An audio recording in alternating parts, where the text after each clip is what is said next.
Good morning, everyone.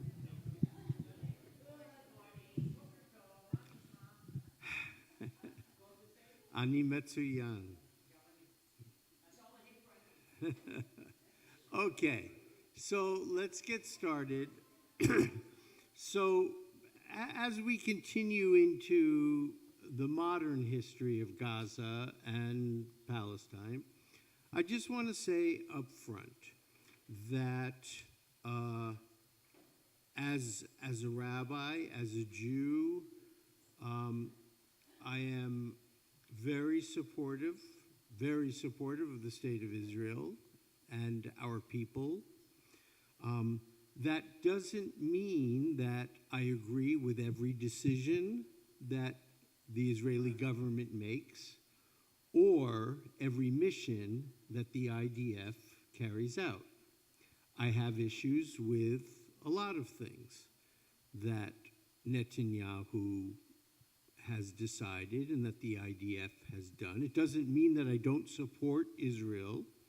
I'm allowed to disagree with their decisions and still say the bottom line is I support our people, I support our state. And as I talked briefly about this over the high holidays, and I said to my congregation, it's like, look, however you feel about the war in Gaza, it's important that we continue to support the state of Israel. If you disagree with the military decisions, okay, you have that right. There are many ways to support Israel, like the Jewish National Fund, Magen David Adom, the Israeli Red Cross, and other things that support the state without necessarily supporting the military that way. So, the reason I bring that up is because we have to talk about modern history now, and there are some things that will come up today that aren't like totally pleasant and aren't wonderful if we're looking at the state of Israel. It doesn't mean that we don't support our homeland and our people. It just means we can, as intelligent adults, look critically at the facts and make intelligent decisions. Okay, so we ended last week with World War I. Remember, the last thing I was doing, we were talking about the Treaty of Versailles and how the Germans were so embarrassed. That doesn't specifically play a part, but we were talking in general about the end of World War I. Okay, and the end of World War I sees the disintegration and the divvying up of an empire. Which empire was that? The Ottoman Empire. Very good. So remember that the Ottoman Turks had controlled most of what we now call the Middle East. It was a very big empire, and there were many Jews living under the Ottoman Turks. There were also many Jews living in Christian Europe. And you'll recall from some of our previous discussions that Jews living under Christianity in Europe and Jews living under Islam in the Ottoman Empire had very, very different experiences. The Jews living under Christianity, there was much more persecution, and it was very difficult. Jews living under the Ottoman Empire were classified, you'll recall, as dhimmis, Dhimmis. They were second-class citizens, basically, but they were considered a protected people. So while there were occasional occurrences of riots and things like that, for the most part, if you were a Jew living in the Ottoman Empire and you kept kind of under the radar and you didn't make any problems, you just went about and lived your life, you lived your life fairly easily for a Jew. Not so much in Christian Europe, way worse. So when World War I ends, that huge empire gets divided up among the victors of World War I. And in our case, when we're talking about the Ottoman Empire, primarily it gets divided between France and England, Great Britain. And what ends up happening is that France takes certain territories. You'll see up here Syria, Iraq, and then Britain gets put in charge of Palestine. And Palestine gets, they create another area called Transjordan. And Transjordan basically is on the eastern side. Palestine is on the left-hand side. Great Britain is in charge of the whole area technically. But what ends up happening is Transjordan gets somewhat autonomy. They appoint the leader, and Transjordan kind of gets to do what it wants with oversight from Great Britain. Palestine, on the other hand, is a different story. Great Britain goes in there and they're in charge. It's called the British Mandate.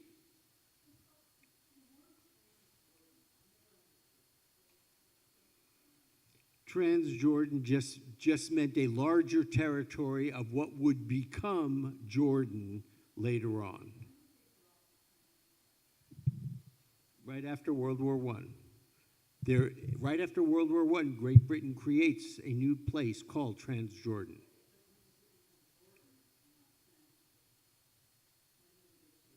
Oh. Somebody look that up for me, please, while I'm talking. When does Transjordan become Jordan? Okay, good question. I'm blanking at the moment. Okay, so Great Britain is in charge then of May 1946. Ah, thank you.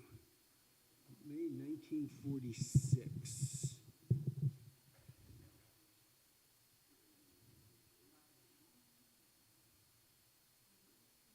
Okay, great.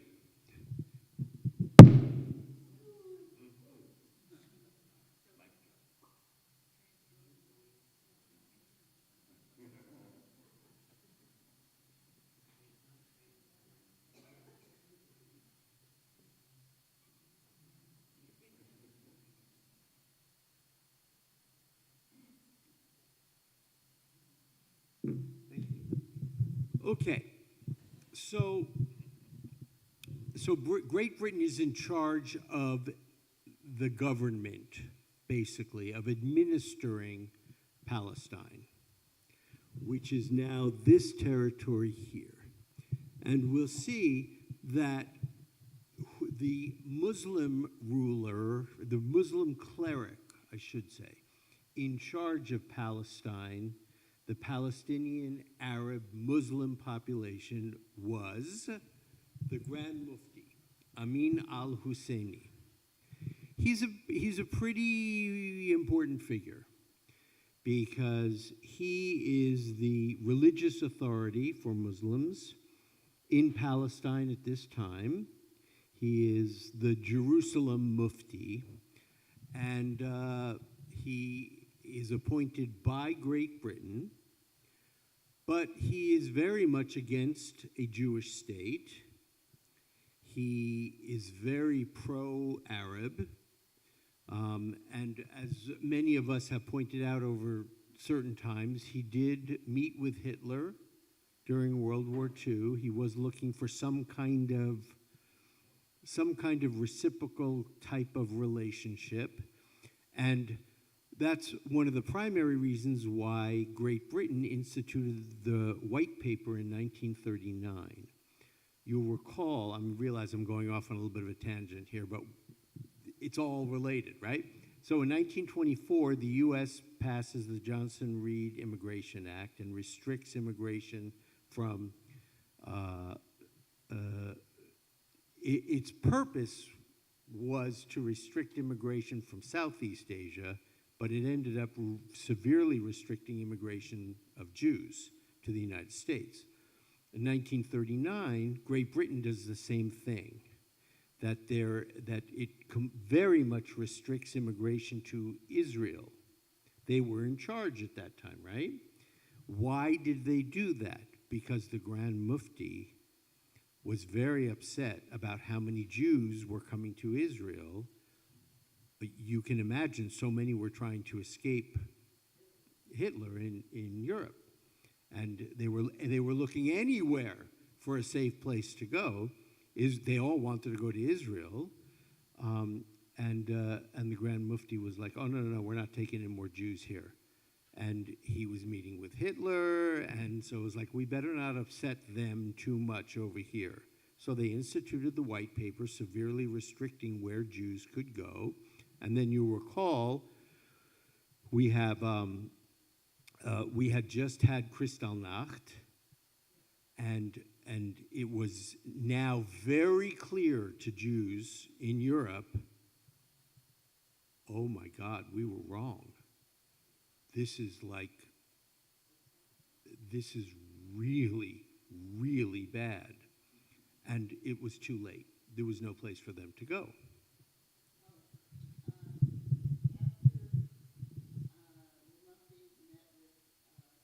Lana says, after the Mufti met with Hitler, he went to various Arab countries and spread anti-Semitism.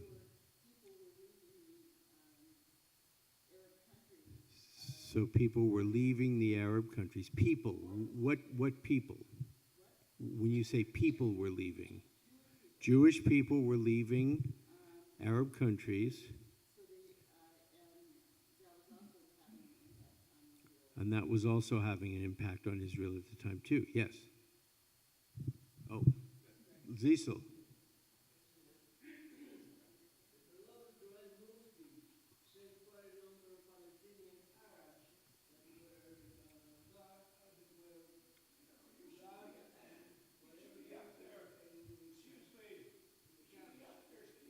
I'm gonna repeat his question. So, Zisel, you want to come up?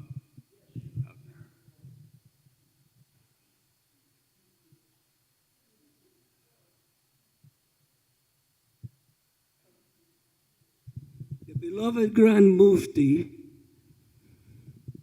sent Palestinian Arabs as guards in concentration camps.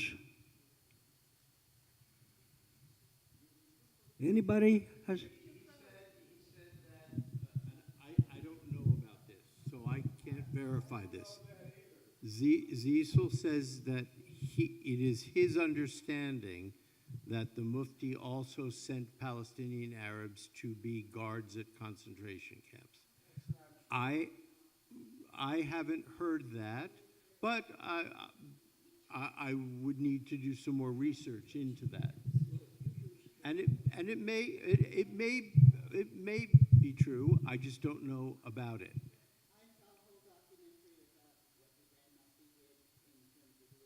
I saw a whole documentary about what the Grand Mufti did after he met with Hitler.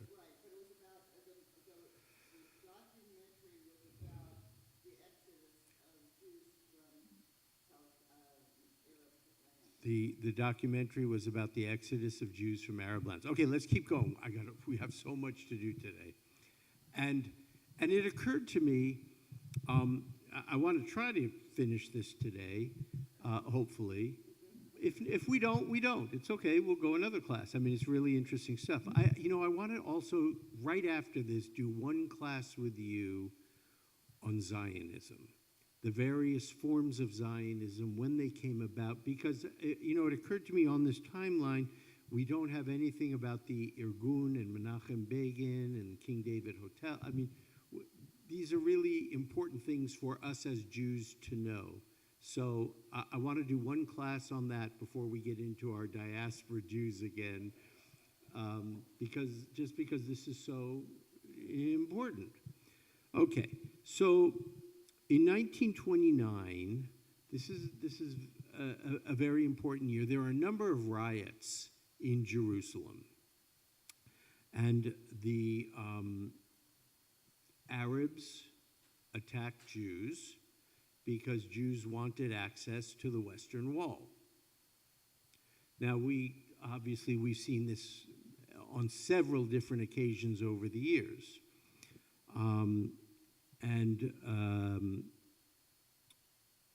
The Jewish quarter in Jerusalem was destroyed during that time, and the Grand Mufti was obviously involved as an inciter of those riots.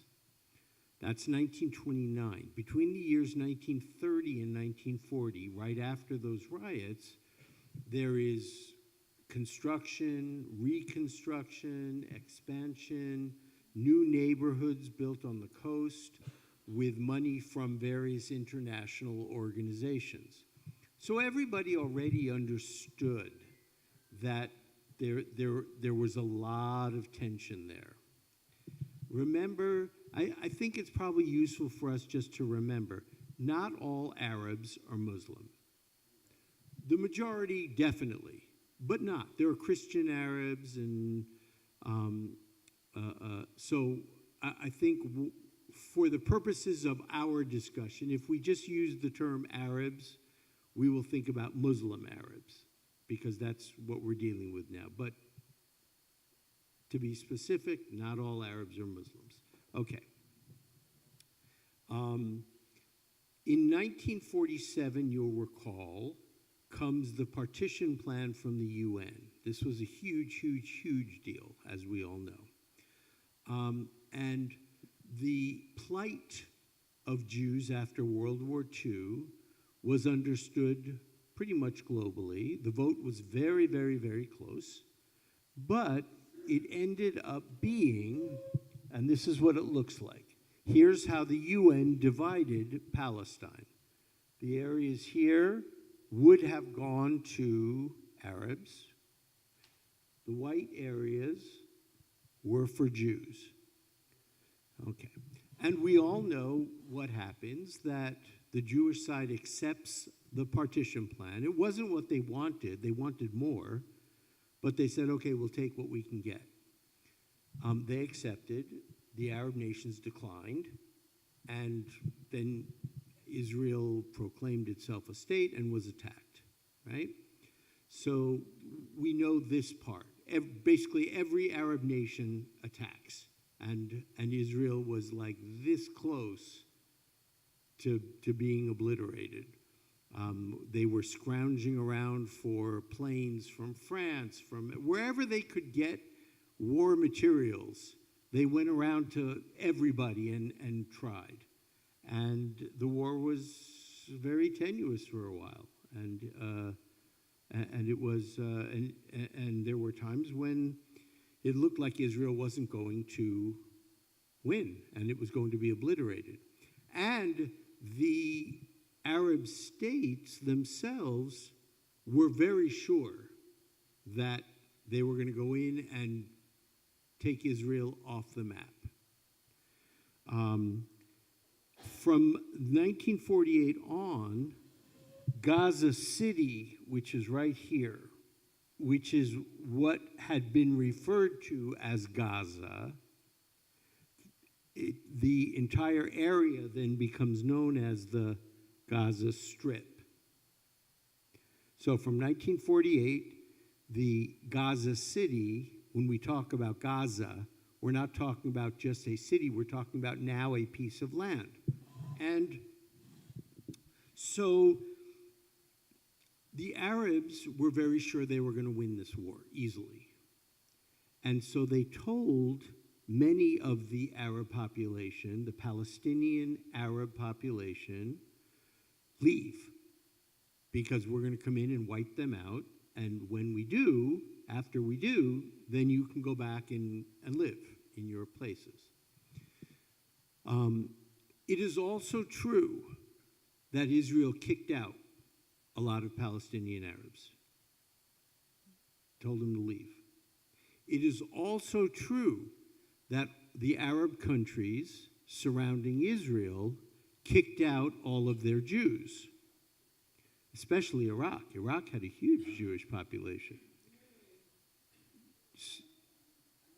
So the numbers that I have seen will say about 700,000, something like that, and it was a fairly equal population exchange. Some Arabs left Palestine. Israel kicked a lot out. That's just a fact. They did. You'll hear militant Jews say, "Oh no, we didn't have it." We did. Israel did. And the Arab countries kicked out all their Jews. And it was a population exchange.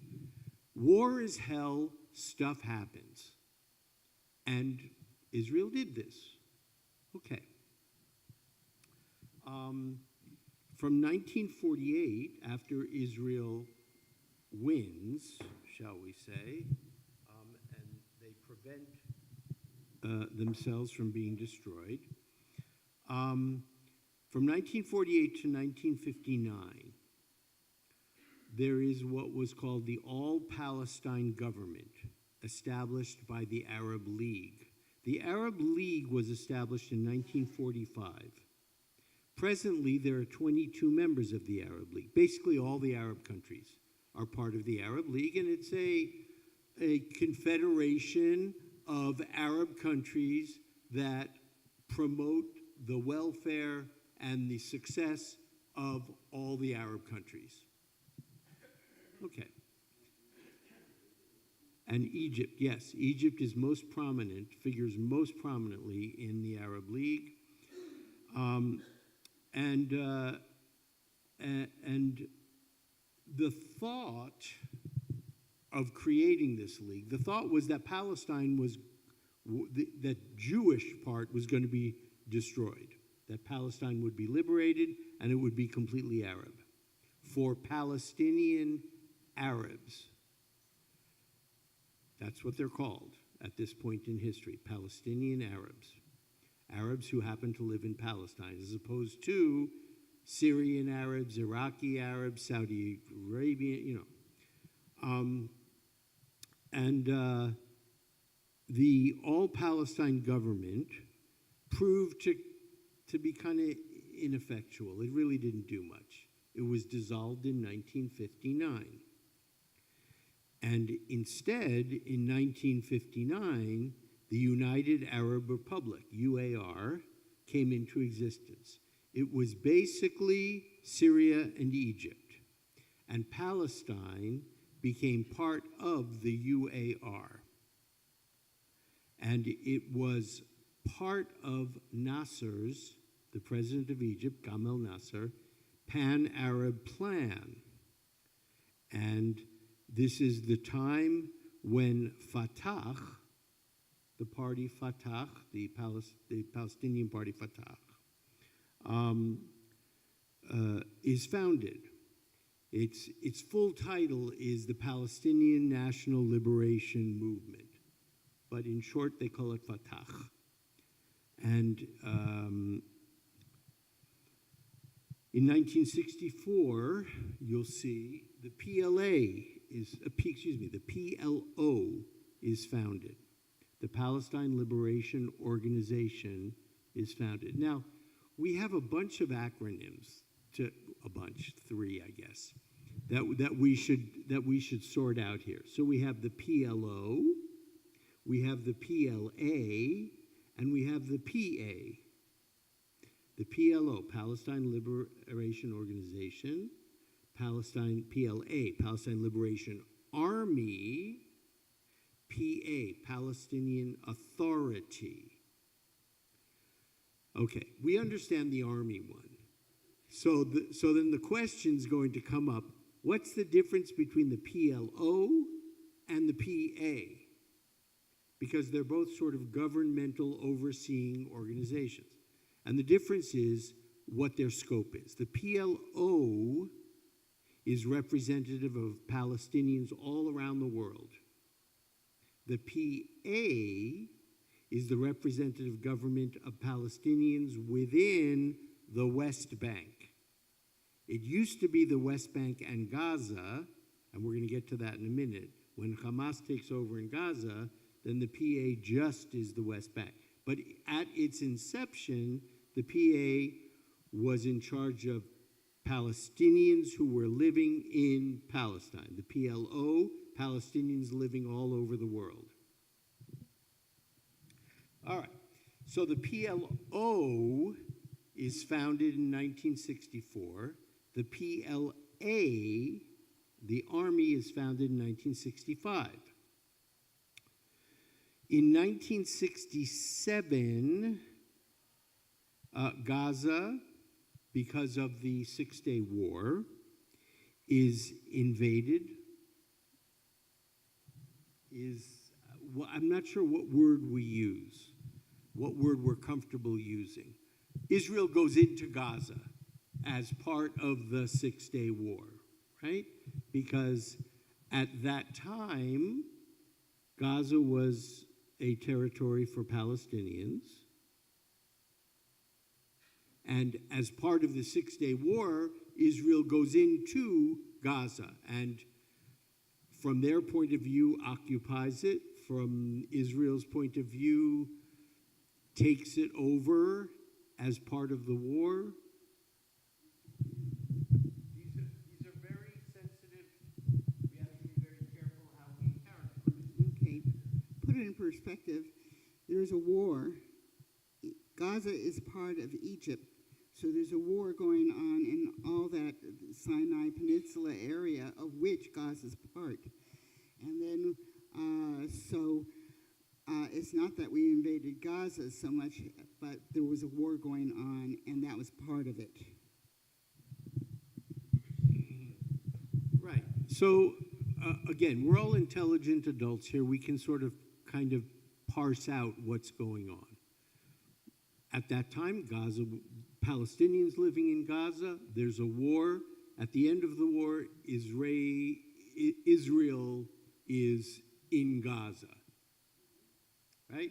From the Palestinian point of view, Israel invaded, occupied, took over Gaza.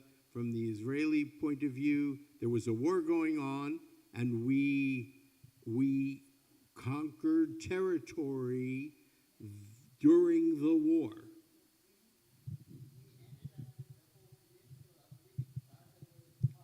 We ended up with the peninsula of which Gaza was a part.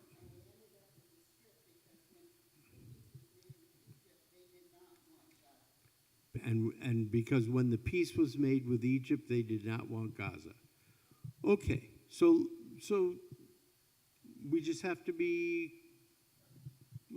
walk that tightrope down the middle of how we look at this. All right. At the end of the Six-Day War, Israel is in Gaza. Let's say that.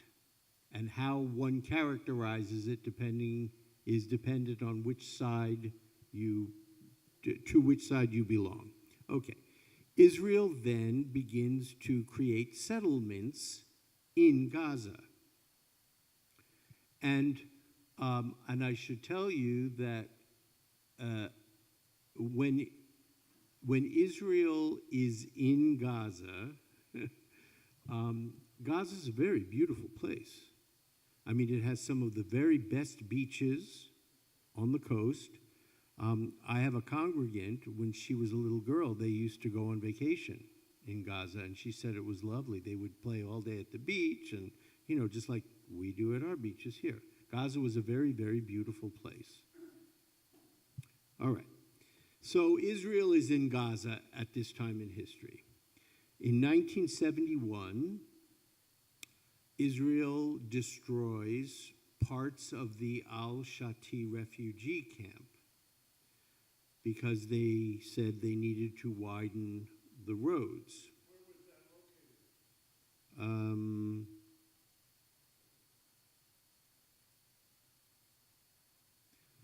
You know what? I don't remember. Someone else. Yes, my historian, please. The Al-Shati camp. And so we had tensions, clearly, all throughout the 1970s. There were many conflicts and eruptions between Israel. It's a refugee camp known as Beach Camp located in the northern Gaza Strip on the Mediterranean coast. So then it would have been somewhere in here.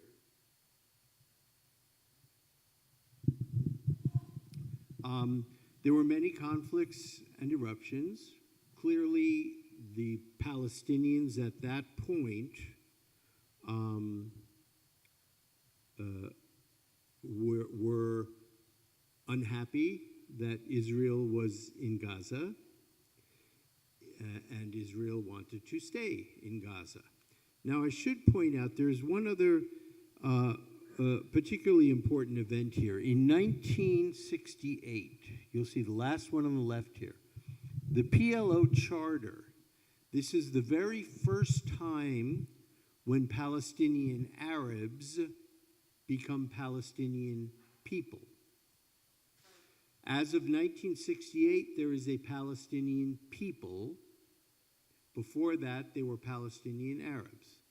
So from 68 on, they are referred to as the Palestinian people or the Palestinians. Okay.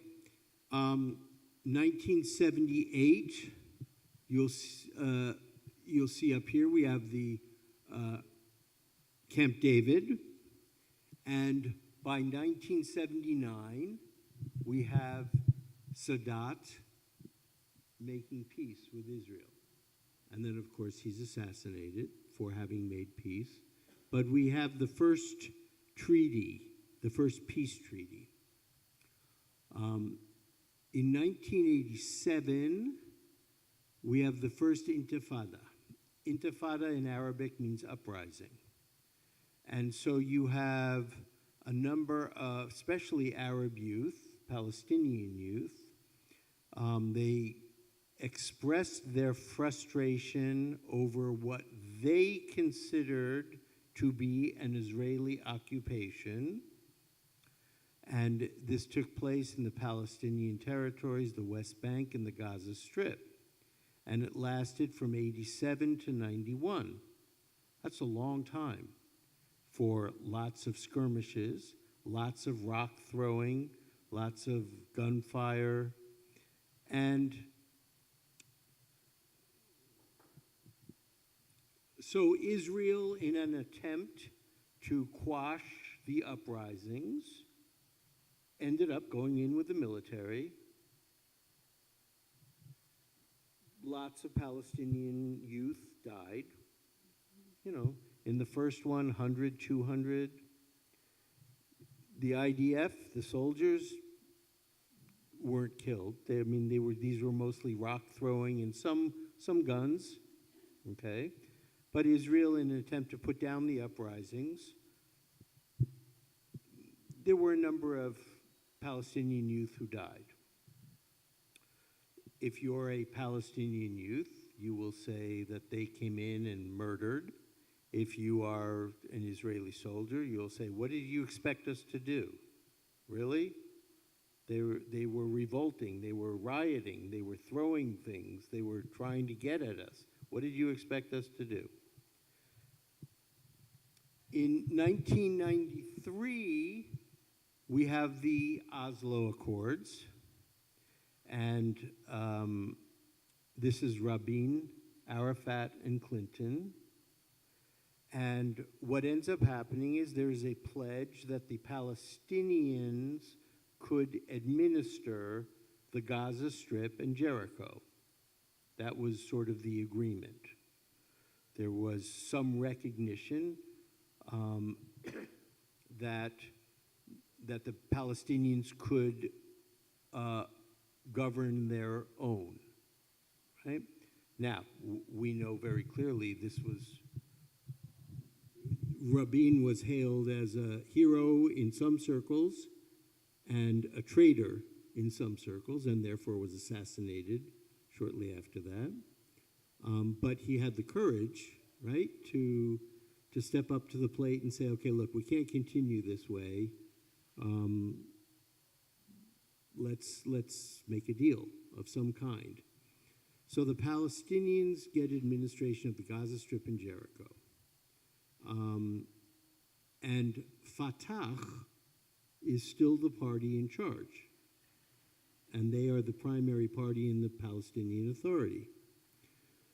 In 2000 comes the Second Intifada, and we know from our history that it was provoked, it was made worse by Sharon's visit to the Temple Mount. There were already frustrations there. The Palestinian people were upset. And then Ariel Sharon went to the Temple Mount. So the Temple Mount is just so delicate. Who's in charge of the Temple Mount? Jordan.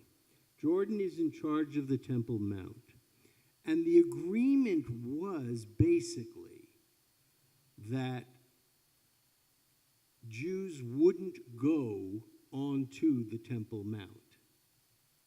Jordan would be the administrator of it and watch over it, and the Jews would agree to not go onto the Temple Mount. Okay, say again? Yeah. So, and you know, look, this is the holiest territory for Jews. It is holy territory for Muslims, but it's very holy territory for Jews. And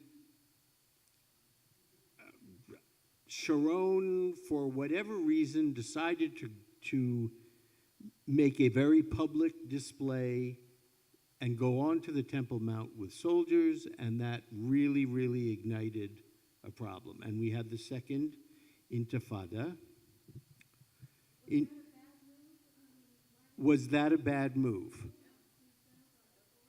Well, what are your opinions on it? Do you think it was? His opinion was that, look, I'm a Jew, I have a right to go onto the Temple Mount.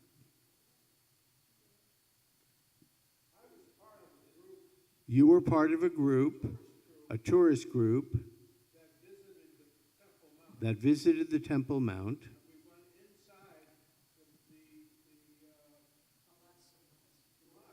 And you went inside the mosque. And there was no problem at that time. When you say at that time, what time was that? 1980s.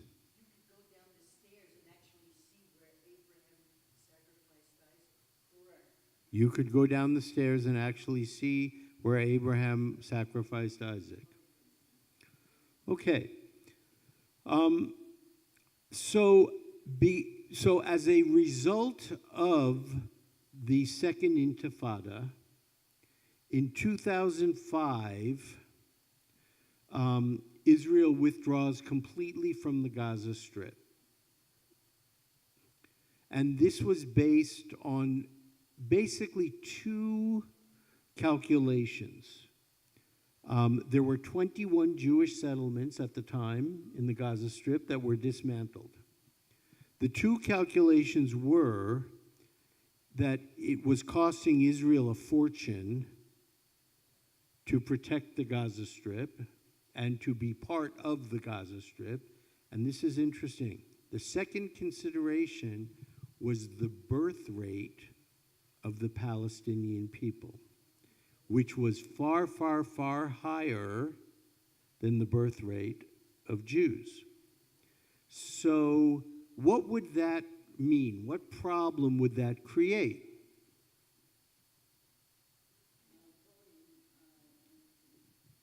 Voting. If Gaza were Palestinian and part of Israel, you have many, many, many more Palestinian voters being added to the voter roll than you have Jewish voters, which is exactly the problem that Israel faces today. You know, why not just allow all of everybody to be part of Israel? Because at some point you're going to have more Palestinian voters than you will have Jewish voters, and then you won't have a Jewish state anymore. And Israel was founded as a Jewish state. So if the population increase tips the balance of the religious population over to Islam, then Israel has a huge problem. Huge, an existential problem. It can't exist anymore in its present form. After 2006, then Israel blockades the Gaza Strip, and it led to Hamas rockets.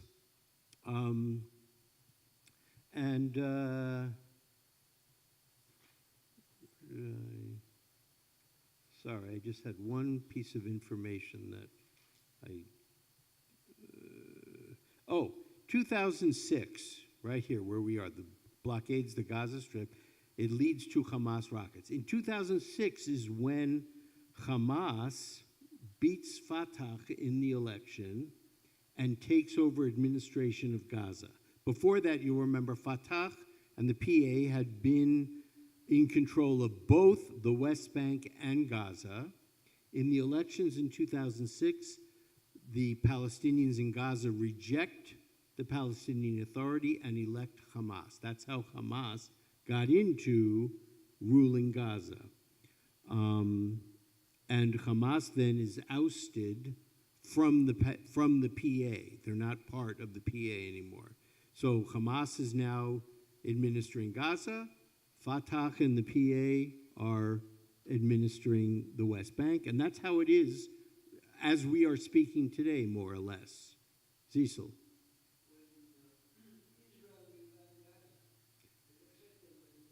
When Israel gave up Gaza, there were settlements there. There were greenhouses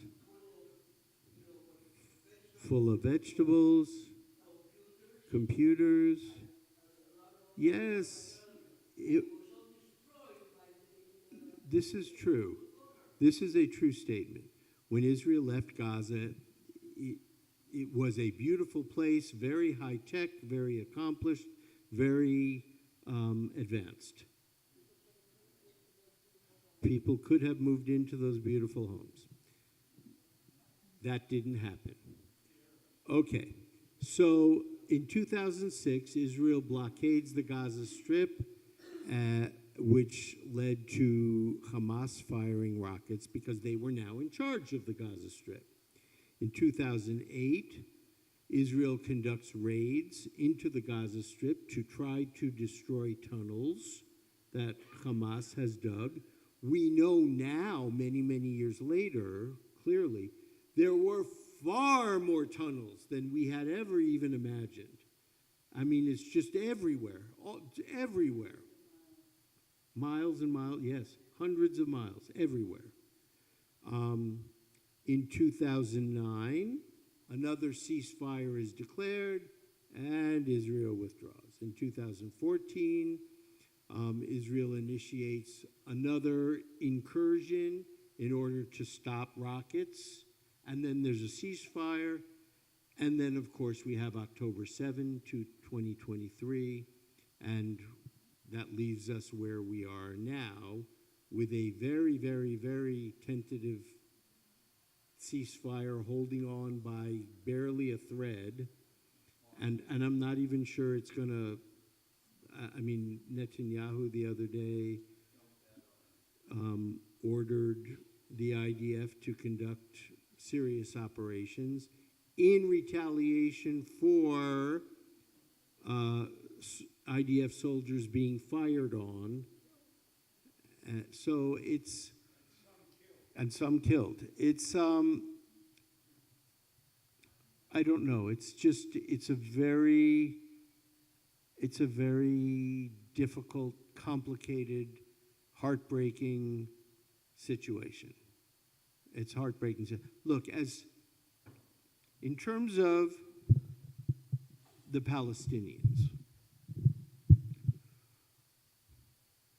many of them voted for Hamas. Some didn't. I mean, the Hamas victory doesn't mean that every Palestinian supports Hamas. And over time, fewer and fewer are supporting Hamas. On the other hand, Hamas is growing. They are rebuilding and they're regrowing. They don't have the weaponry that they had, but they are definitely regrowing in numbers. There are lots of young people who are so mad that they are going to Hamas. And the idea that Hamas is going to disarm and stay out of the picture, which is what Netanyahu wants, I don't see that happening. They want to retain control. And I think they are going to continue to retain control. They're not going to relinquish it. You have the Arab nations, led by Egypt especially, pushing hard for some kind of international force to administer, monitor, make sure that the region is peaceful. It's just so difficult. I hope it happens, but I think it's more likely to fail than to succeed. I'm just wondering, where does Hamas get all of its financing and money? So where does Hamas get all of its money, and who is supporting it? So let's go back. Hang on a second. So Islam is broadly divided into two camps: Sunni Muslims and Shiite Muslims. Who are Sunni?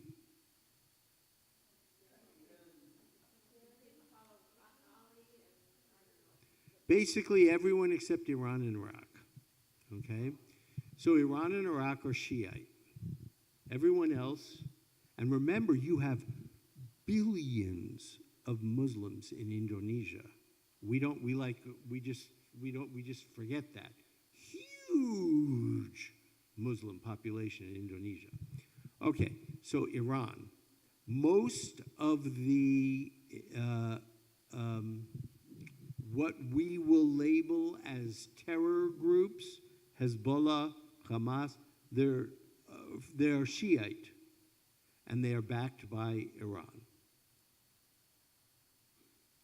And so everything kind of depends on whether Iran can get weapons to them or not. When Israel attacked Iran and decimated them on many levels, they were unable to step up and save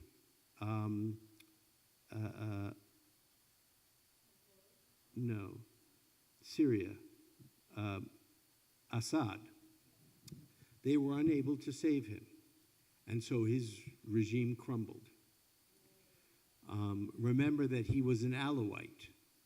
He wasn't part of the ruling, he wasn't part of the majority Sunni Muslim. He was an Alawite, which are more aligned with the Shiites. Okay, so I hope this gives you a little bit of an idea of what Gaza has gone through to get here, to where it is today. And I guess we will see what happens in the coming weeks. Yes, yes, Gary. Hamas won't keep the truce. They're not handing over all the bodies. They're not disarming. And the Israelis are retaliating. I think that's right. I read a report this morning that Hamas, there was a video of Hamas reburying one of the hostages and then calling in the UN team to say, hey, look, we found another hostage. And it's just a terrible, terrible, terrible situation. And we pray for peace. Please, God, somehow figure out a way to make it happen. But yes, Cecil.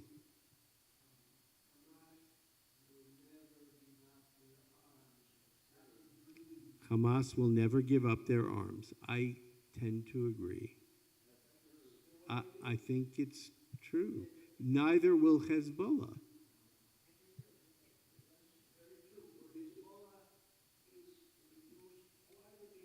It is reduced quite a bit, but they're not going, like they said, they were going to disarm, and then the Lebanese government was going to disarm them, and they would simply become a party within the government.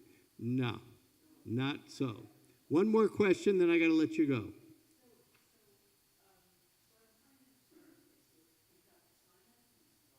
So we have the Sinai Peninsula. Gaza is this little strip in the southern, southwest portion of what is today Israel.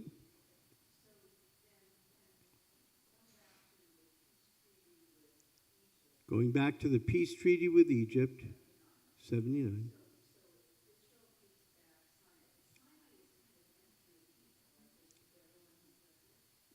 Sinai isn't hugely populated.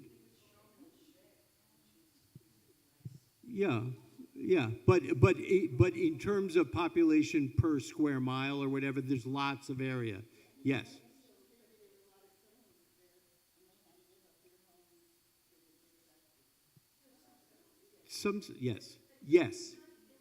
Yes, correct.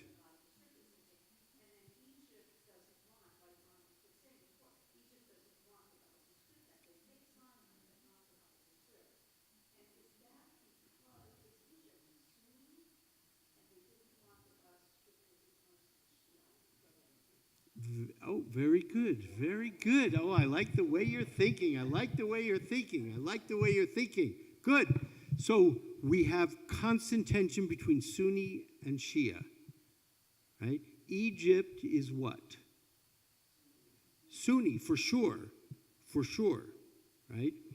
And do they want to take Shiites from Gaza? I think it's less about the religious problem and more about, say again, the attitude. So the honest answer is no country right around Israel wanted or wants to take Palestinian refugees. None. Jordan had a lot, right? And they still have a fair amount, but nobody wants more. It's part ideological also, because if those countries take Palestinian refugees and absorb them all, then in the Arab minds, Israel wins, right? So ideologically, they want to stand their ground and fight for the rights of the Palestinian people, who, remember, just became a people in 1968. They weren't the Palestinian people before 1968. They were Palestinian Arabs. So they're a new, very, very, very, very new people created by Arafat in 68. We also have to remember historically.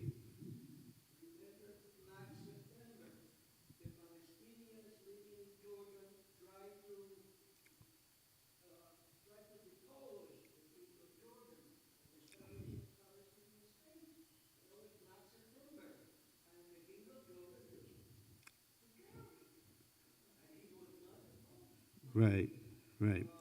Okay, everyone, I have to let you go. I'm being very disrespectful to Rabbi, and you need to take a break.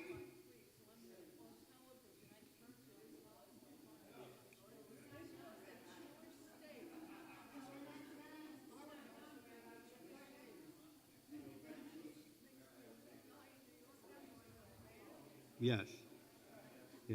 Have a wonderful week, everyone. Enjoy your second class. Rabbi, how did the Palestinians become Shiites surrounded by Sunnis? How did it become? Have they always been Shiite? And in Palestine, the Arabs there, especially surrounded by all the Sunni nations. I don't know.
Good morning, leading toward afternoon.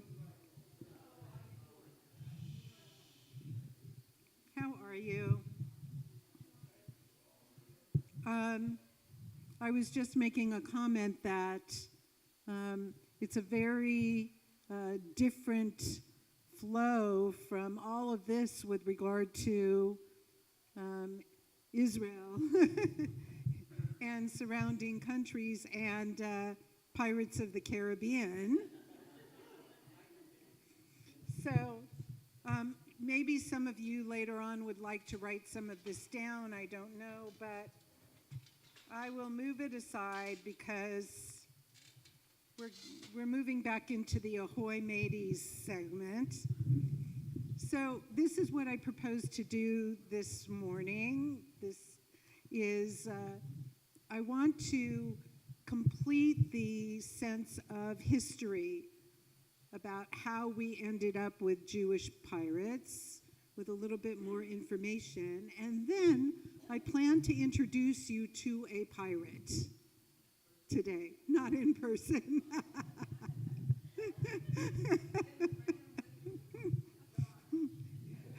But I'll try to do as well as I possibly can with regard to that, as I printed some pictures of him, which I will share with you in a little while, passing them around.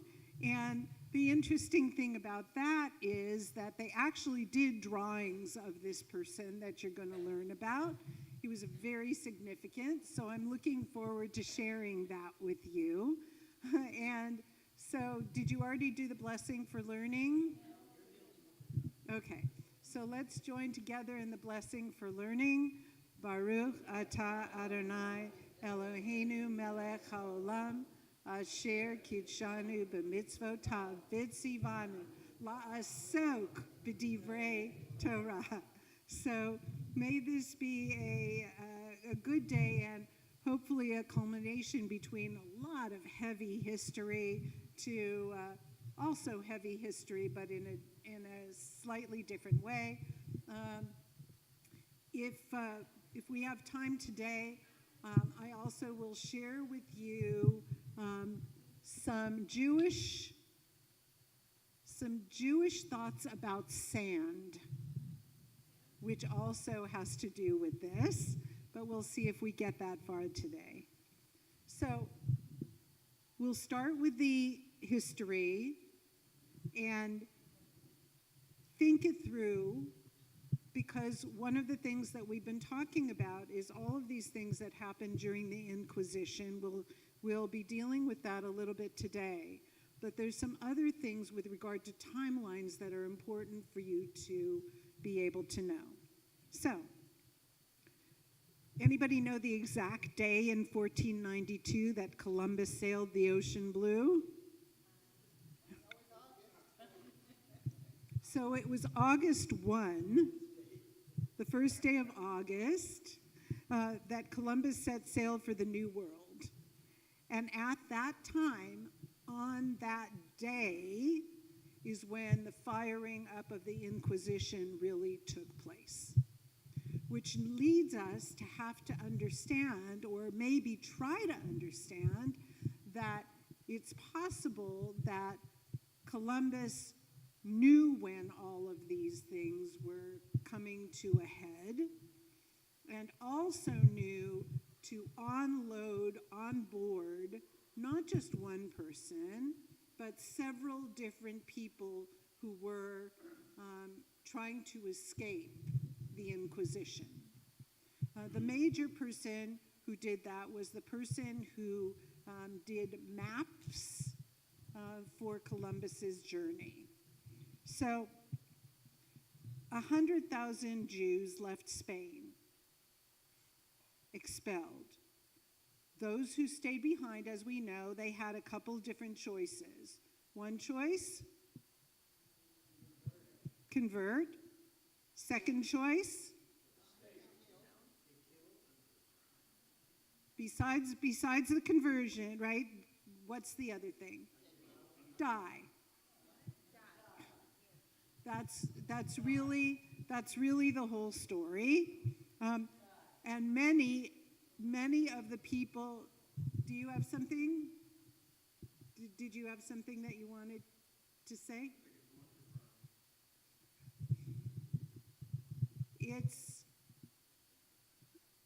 What do you mean by going underground? Yes, but when we talk about people who converted to Catholicism, we also talked about the fact that they converted to Catholicism, but they kept living their Jewishness. So you're absolutely right, but I took that into the whole conversion idea. Because even though I told you I did a thesis about this in rabbinic school, and even 500 years after the Inquisition, people who came from Jewish families during the Inquisition were going to rabbis in different parts of that area and asking if they would help them to become Jewish again. 500 years. People were still searching for their Jewish identity. So you're absolutely right, but I kind of squashed that all together. If you wanted to stay who you were, you didn't make it. But some people, of course, went to the New World. And the New World is what we're talking about when we talk about pirates. Do you know how long Jews lived in Spain? Italy? Portugal? Yeah. So even more than that, because what was Spain was a place that King Solomon had a trading post in the year 1000 BCE, right? So in the first century of AD, the Roman Emperor Titus also was from that area. And what did he do? He conquered the Jews in Israel, burnt down the temple, and exiled the Jews to what later became Sfarad. So, Sephardic, right? Those areas of Spain, Portugal, Italy, all of those areas that people had to run to because, what? You called it Israel, then. Israel wasn't a place? When Titus destroyed the temple in Jerusalem, right? And all of that was happening, the destruction and the takeover of Titus, many, many Jews fled, and they fled to the places that we're now talking about. Does that make sense to you? Okay. So one of the things that happened when they moved is that they never were counted as real citizens. So we're talking about way, way before we even get to the Inquisition. They weren't citizens there. So there were a number of different groups who replaced the Romans. The Visigoths made it illegal for Jews to own land. They're already living there. You can't own land. Spanish leaders, after that, the Vandals, the Moors, and the Catholics continued with that. And here's the catch, though. Even though you weren't allowed to have land, even though you weren't a citizen, you're building up a lot of anger, right? But they put the anger toward prospering. So they found different ways to be able to get by all of the problems that people were creating for them. They were educated, a merchant class who also were respected, as I told you, as financiers and physicians and all of that. How many people in the 14th century would you say, after being residents there for 1,500 years, how many Jews do you think there were in that area? What? You are exactly right, Ernie. Ding, ding, ding, ding, ding. So 500,000 Jews lived there, which was half the number of the Jews in Europe. So the reason that I'm sharing this with you is because you need to get a sense of how many people lived there, how many years they had lived there, how they had done that first time around because they were fleeing something terrible. And now they're about to get caught in another terrible. And what do we all do about it? The same way that we still do it now. Sometimes we leave. Sometimes we find other options. But do we ever give up? No. So when we talk about the fact that that's just who we are as a people, it certainly was then. They were the largest Jewish community except for what's now Israel. But that area in the Middle East, this area that we're talking about, is the second largest group of Jews anywhere in the world. So now, just so that we think about it, where is the largest group of Jews, except for Israel? In the United States, and specifically, where is the largest group of Jews? Bingo. And what's happening now? So the reality of history, Jewish history, is so important. This is so important, and so is this. Even though we're going to get to the fun part about pirates, it's real, and it comes out of real experiences that people had. So here's what happened. Anti-Semitism, of course, spread.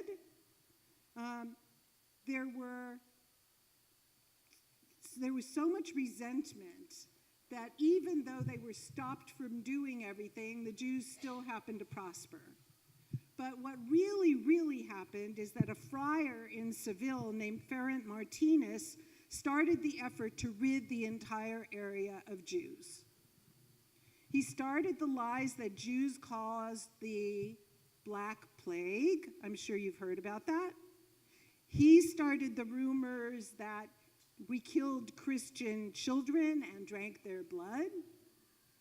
He incited violence that led to the slaughter of 4,000 men, women, and children in the city of Seville. It was the massacre of 1391 which spread from city to city. They yelled "convert or die," which resulted in 100,000 dead Jews and 100,000 converts to Christianity. Can I ask a question? Yeah, sure. I'm just wondering how you put this in one person, this friar. And so how did those lies get spread all across the country like that? No, but I mean, I wonder how did there must have been people, messengers of this. Seville was a, oh, sorry. How did one person start this stuff that then got spread everywhere else? Anybody have any responses for that? He was a friar, a major friar, a priest in Seville. So yes, how does that start? I'll repeat what you say.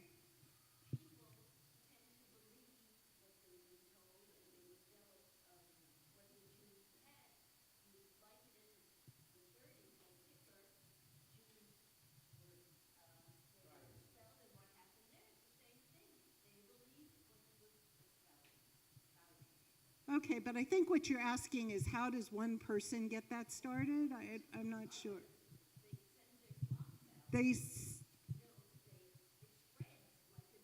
Okay, so one person speaks and then they tell other people and they tell other people and they tell other people.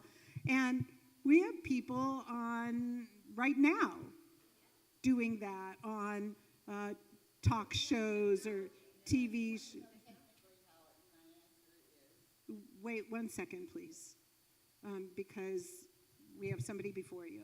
Go ahead.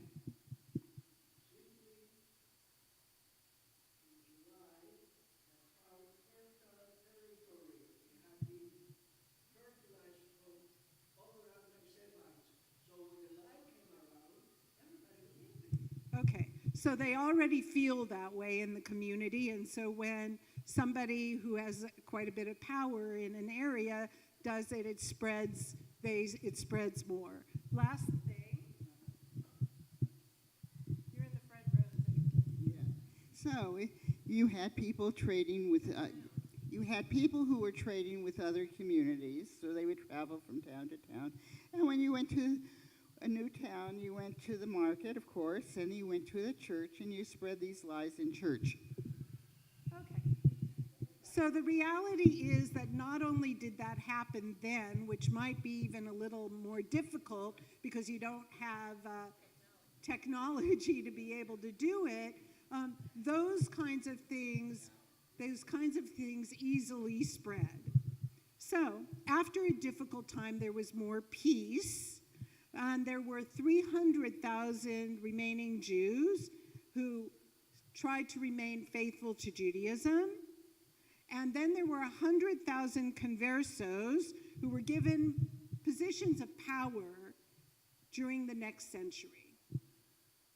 So what happened with regard to the church is when they thought that people had converted and they meant it, then they went, okay, these people are people we really want to welcome, and we want to reward them for doing this, and that's what happened. So they got roles in the military, in the government, in universities. They were able to marry into nobility, and the outside community didn't know that many of the conversos remained hidden Jews. So I told you already what they did.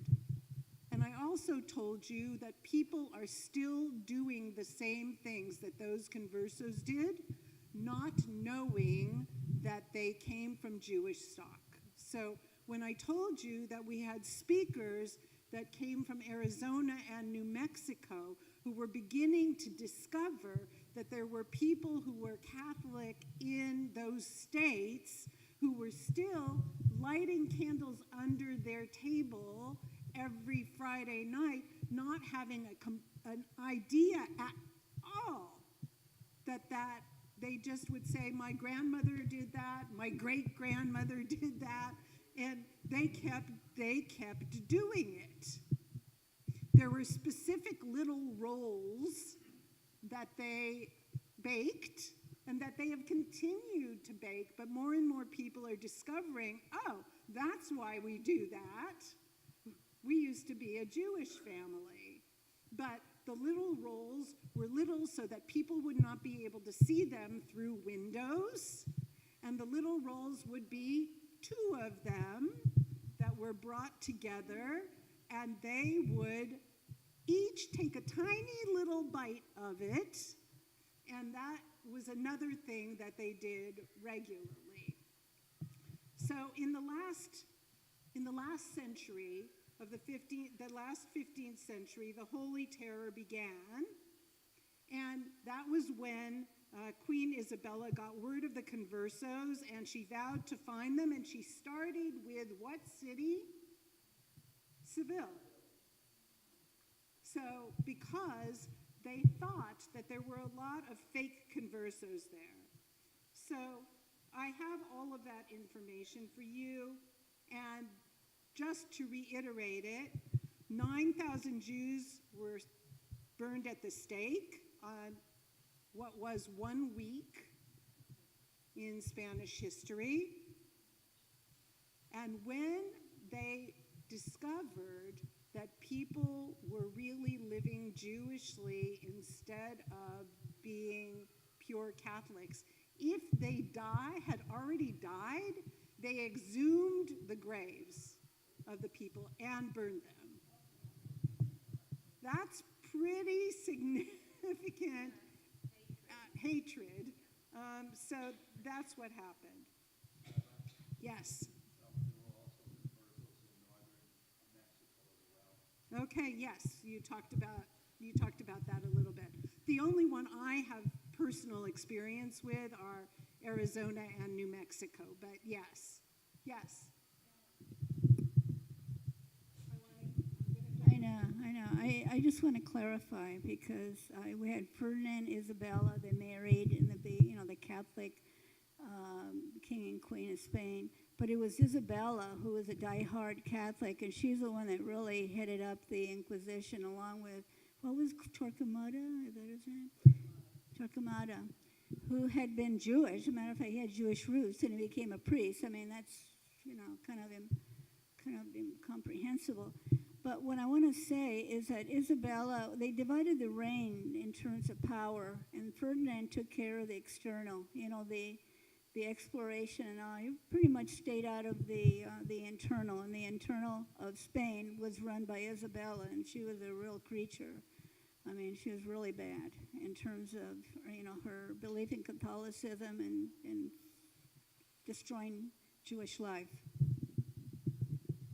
So with regard to Torquemada, it is not unusual that when people were Jewish and then converted to another religion, would go out of their way completely to try and prove how much they weren't Jewish.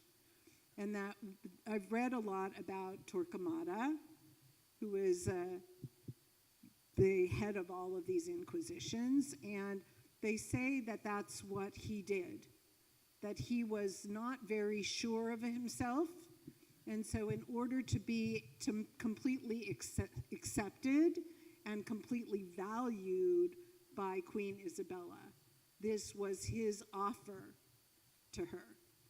So that's basically what happened. So conversos in the New World continued to be in commerce, and in the 16th century, they got really involved in commerce until they started being chased again. The Jews who were scattered worldwide by Sephardic expulsions were able to create the most extensive trade web anywhere. So what kept them together? What? Okay, trade, but why? Jews had been spread so far over the area, running and trying to recreate their lives in different places, it turned into the perfect commercial possibility. So basically, what happened in those communities backfired, and it made Jewish populations more and more able to connect with their uncle living far away, to connect with people who came from the same town that they came from. And that created something that nobody else could do at that time. And the world was opening up. And I told you last week, I'm doing this in order to make sure that you remember what we're talking about when we go into our person that we're going to take a look at in piracy. But what was it? Hatred of Spain, thinking we can't get back on a number of different ways, so we are going to do what Spain wants least. Spain was trying to get out everywhere in order to conquer things, in order to conquer commerce, and sent ships, hundreds of ships, all over the place in order to be able to get more power in the region, right? So what did the Jews who became pirates do? They attacked them. They attacked those ships, and what happened? Spanish ships were the major target. So they traded I'm going to keep going because I want to get to the pirate and then hold on to it, okay? Okay. So, they traded with other Jews on the Iberian Peninsula. They sold amazing amounts of things in Amsterdam and in London. And the 17th century was like the top thing that you could have in terms of Jewish merchants. So now, let's ask a morality question. We have rules in Judaism about doing things like stealing. So what do you think about the morality issue as we're getting close to dealing with piracy again? Anybody have an idea why they went ahead and did that? What? Saving lives? They had to fight fire with fire?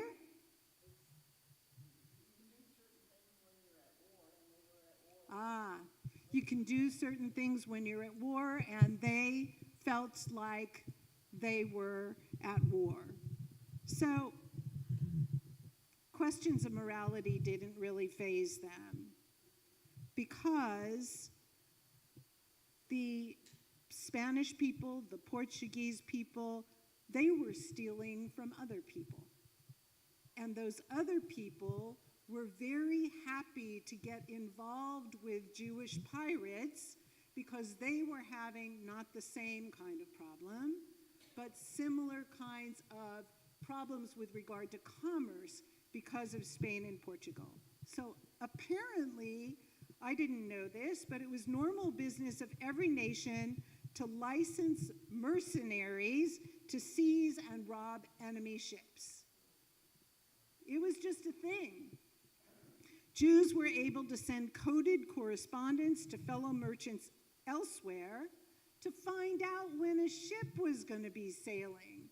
So that's the part that comes from the connection of Jews that we've learned about with so many different families. Like, for example, when my parents were refugees and living in Shanghai, China, there were a number of very, very, very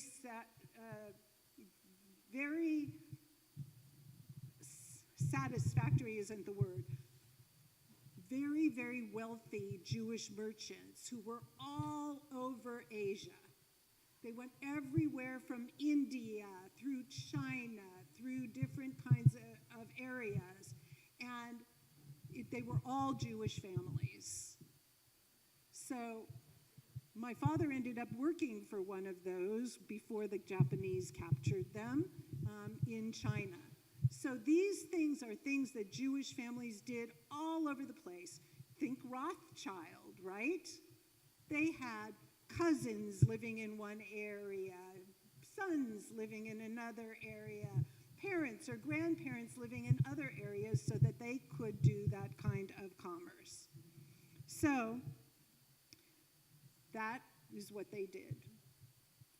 They contacted each other and said, you know of any ships that are leaving your port? Where are they headed? How can we get them?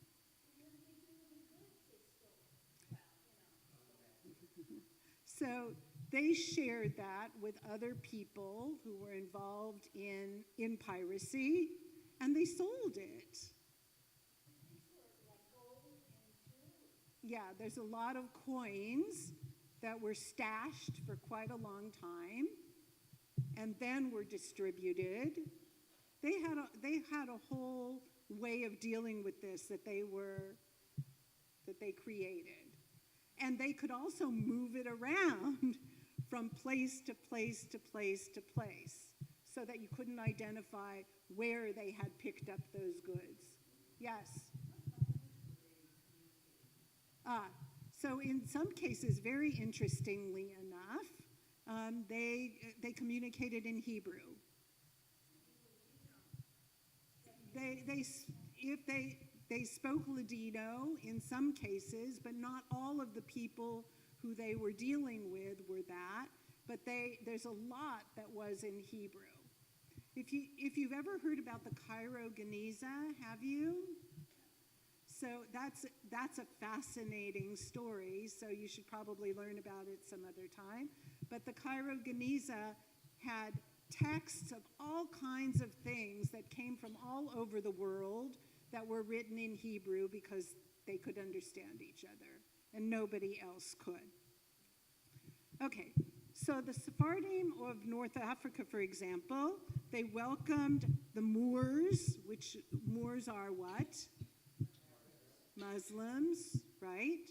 And sometimes they had things to do with the Barbary pirates, such as the guy I'm now getting to. And I want to pass out his picture. I made 15 copies of this, so just spread it around so people can look at them. So, Sinan is the person that spread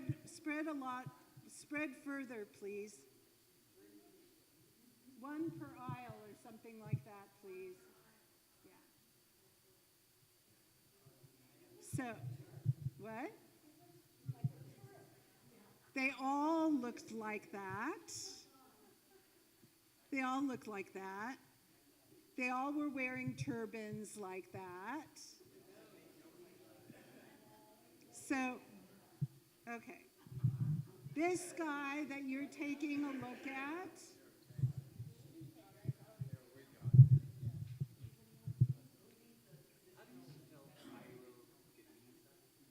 Genizah.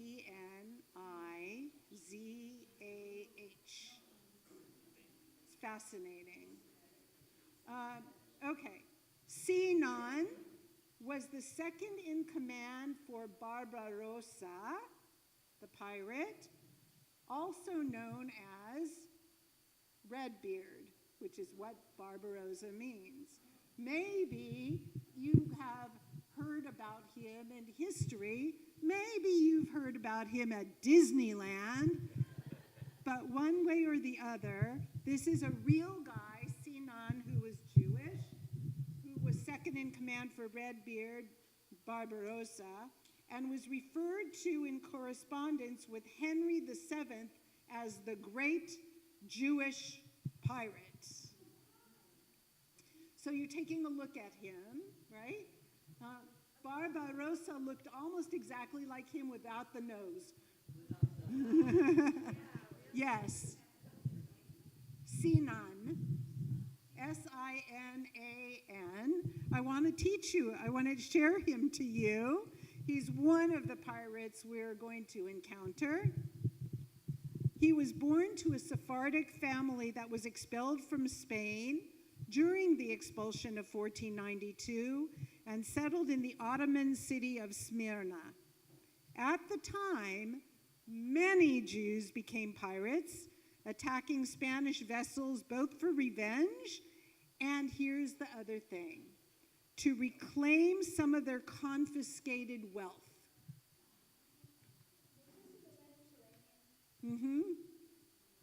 And the Caribbean. Yes. So, what happened was that the Inquisition took all the money, all the art, all the jewelry, all the everything that belonged to those families, and they, when ships went out from Spain, they thought, well, one way or the other, we're going to recoup some of what they stole. So there's your morality. But I didn't want to say it till I introduced Sinan. Isn't it true that the Spanish stole most of the jewels and gold from the residents of the Latin American countries? Yes, and they were also, this is back in the day where the Moors, the Muslim community was a much better way for Jews to create friendships or sharing of businesses, because it was during this period of time that the Catholic Church was really, and Christians all the way through Europe were so much more dangerous for the Jewish people. So, Sinan joined the Barbary Coster pirates that sailed under the Ottoman flag. He began, I told you, the right-hand man of the well-known pirate. He was an Ottoman admiral, and his real name was Hayreddin Barbarossa. His name was feared throughout the Christian countries, and he wasn't really a naval commander or much of a sailor. He occupied himself with building his navy and plotting the moves that they would make, and it was Sinan, who fled Spain via Turkey, who was the person that Barbarossa left most of the sea battles to. So Sinan ran whatever it was that Barbarossa concocted, and very successfully too. The two fought and won many battles against the Spanish and the Holy Roman Empire. Sinan was also mentioned in the letter that I told you about by the English ambassador in Rome to King Henry VIII as well. Yes. At the beginning of his career, Sinan was the head of a strong pirate fleet that operated on the coast of Greece and against the ships of the Spanish Navy. In 1534, he placed himself at the service of Sultan Suleiman the Magnificent.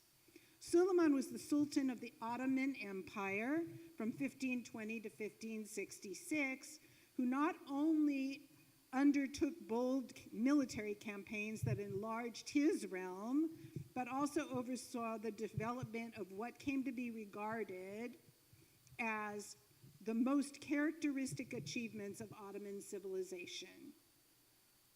The fields, and also this person, Suleiman the Magnificent, was involved in law, in literature, in art, and architecture, while he defended the coasts of Tunisia and Algeria against the Catholic forces. So you see that Sinan really created relationships with probably the most important people who were out there. Barbarossa, who was really mostly pirate, but not actually doing the things, and also Suleiman, who was actually a leader of an area, and he got involved with all of those people.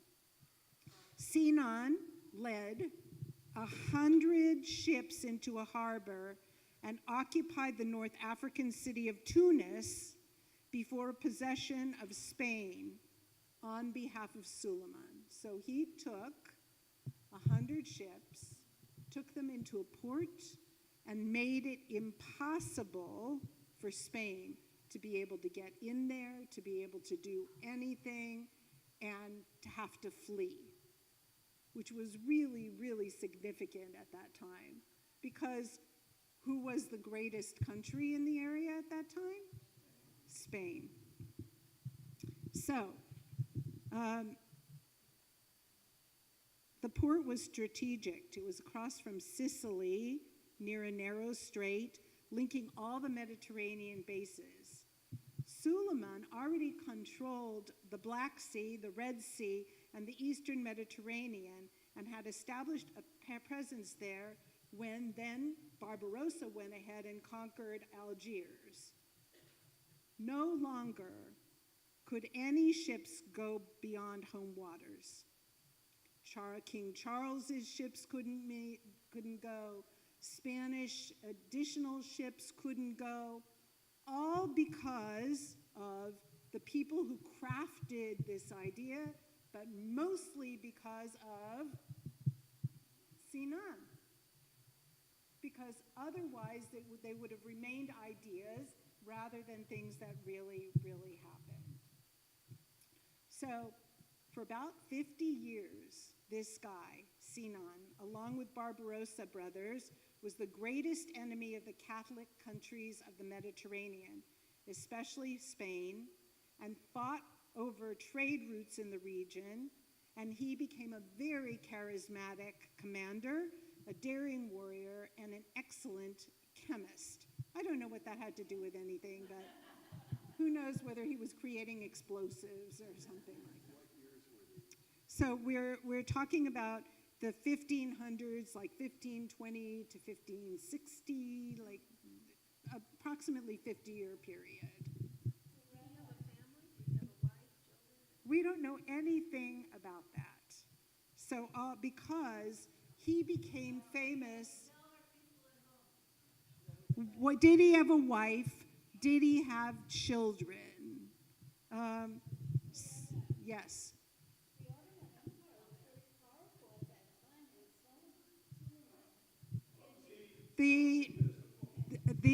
I was going to repeat it. Yeah, I'm just saying that the Ottoman Empire under Suleiman was very powerful. He's very well known in historical books. It's just in a Western society we don't study it. So it sounds as though these pirates were probably getting this power from Suleiman. He was actually, maybe he was even receiving some of the goods that were stolen.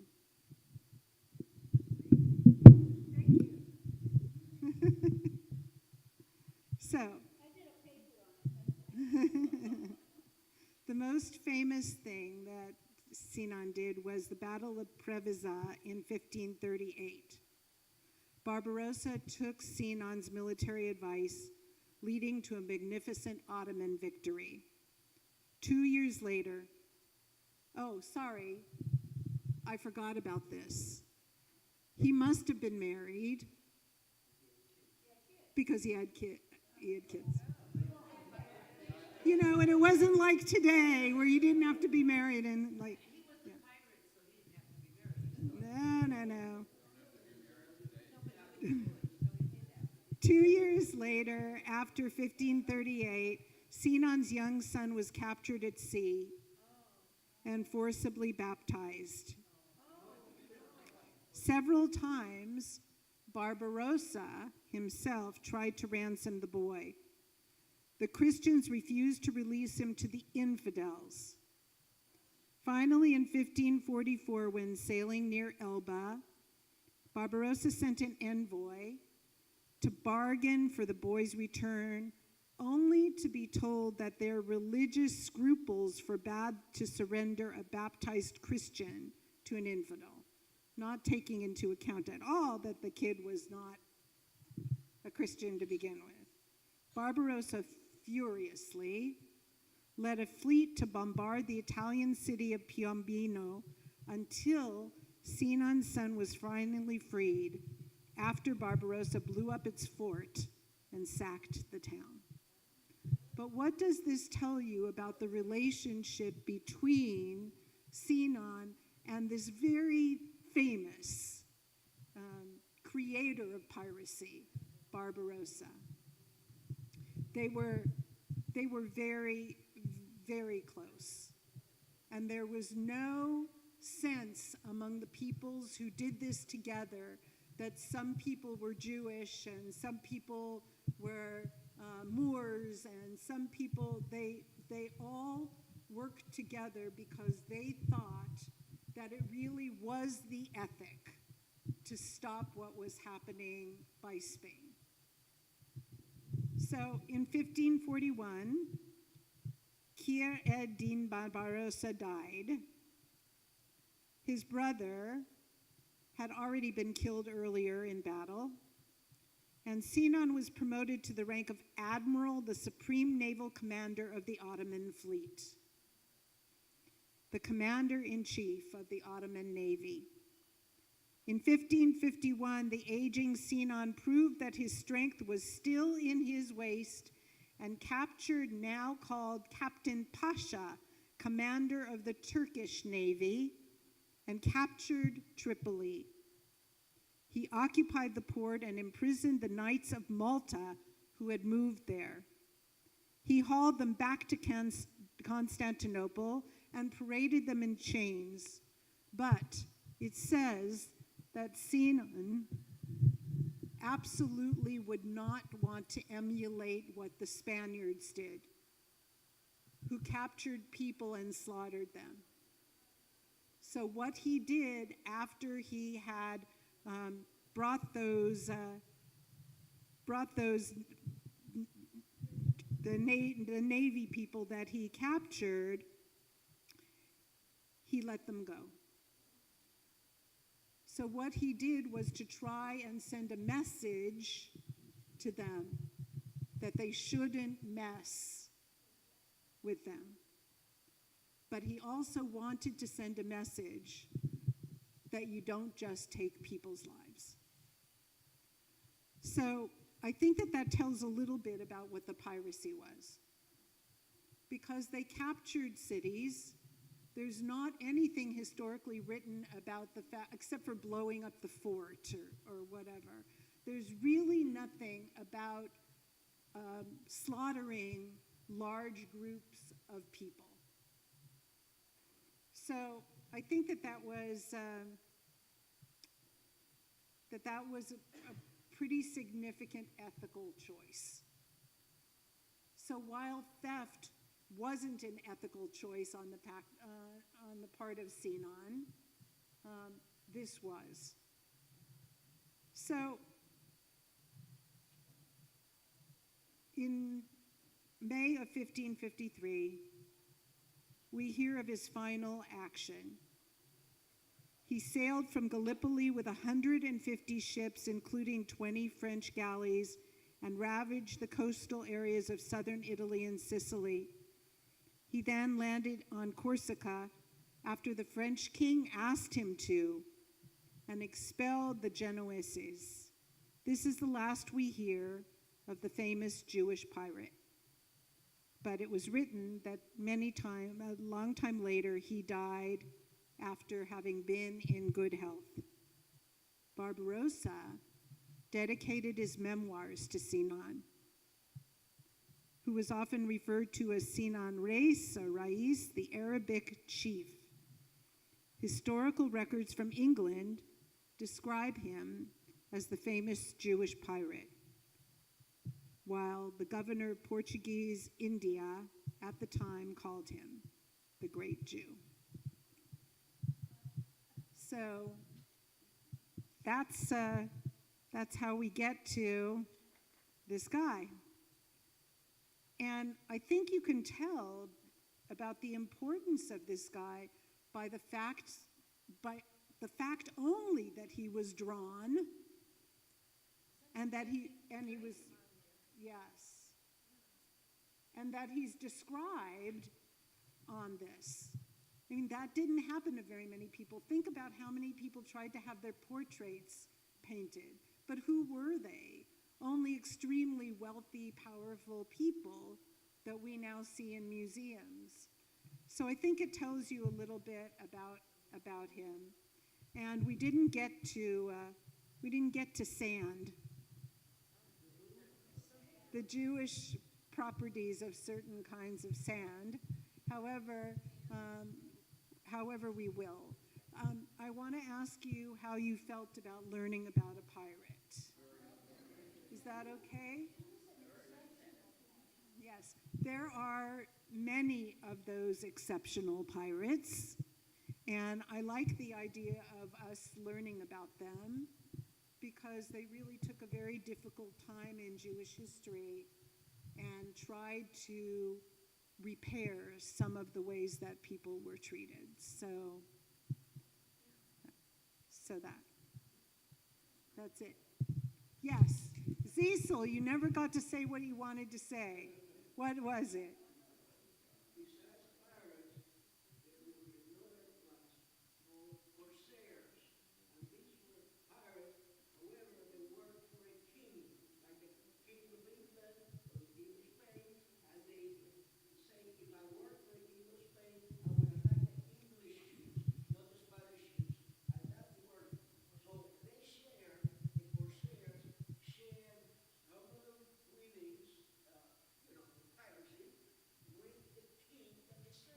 Right.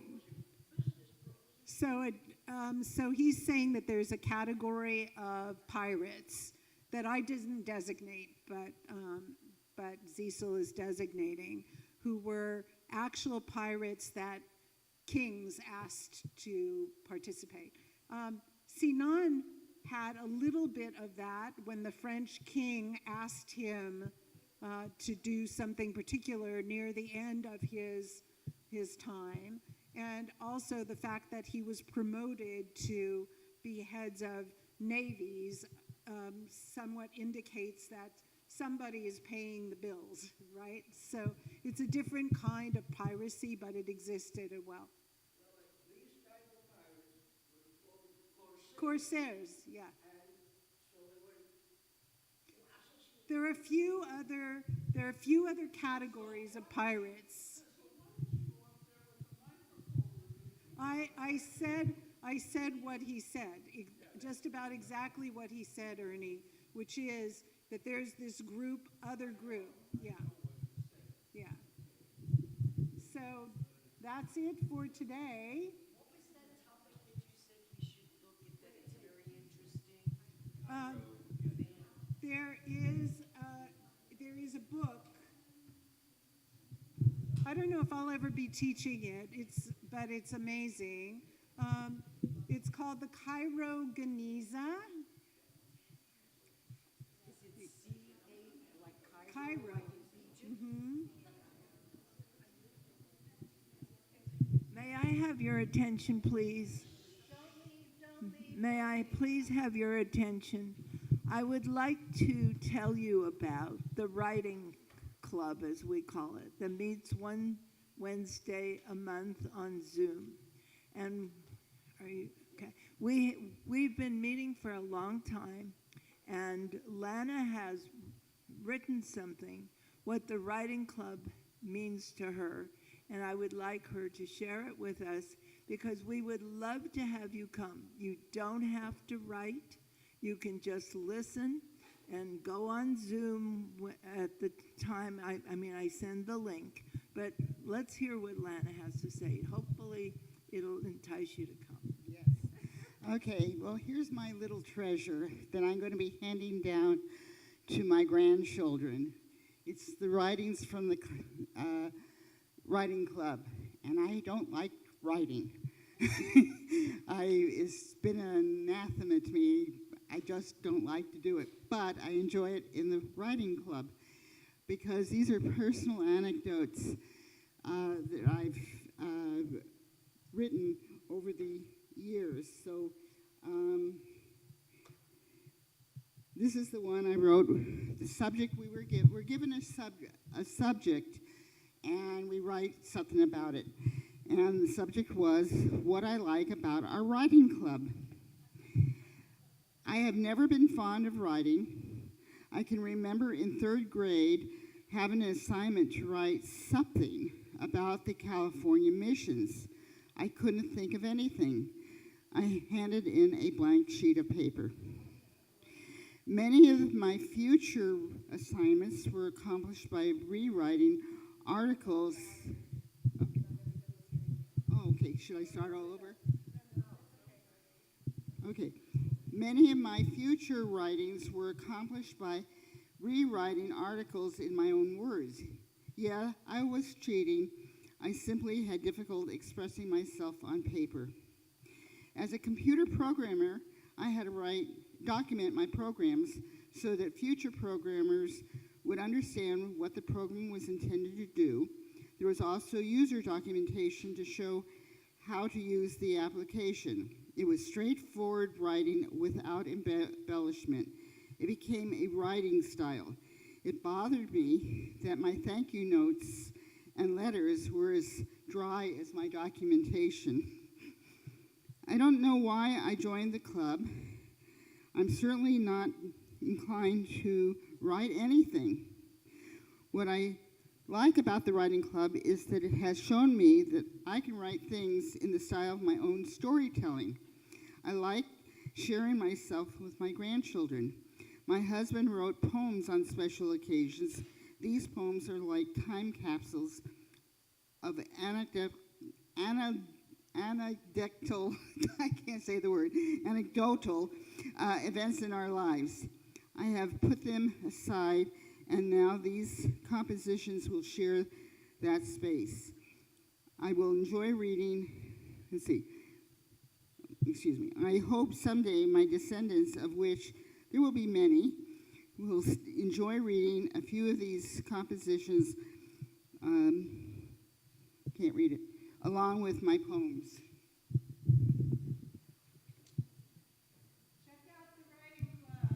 Thank you.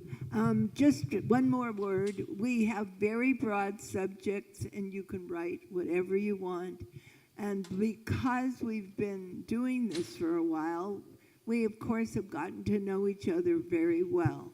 And that's part of our specialness, is just being close, and we are so open to having new people. And I this morning was thinking, when you have one child, you love that child a lot. The second child comes along, and you can love that one just a lot too. And that's how I feel about our writing club. Yes, we've been together, but we welcome more children. So please join us. Absolutely. Thank you.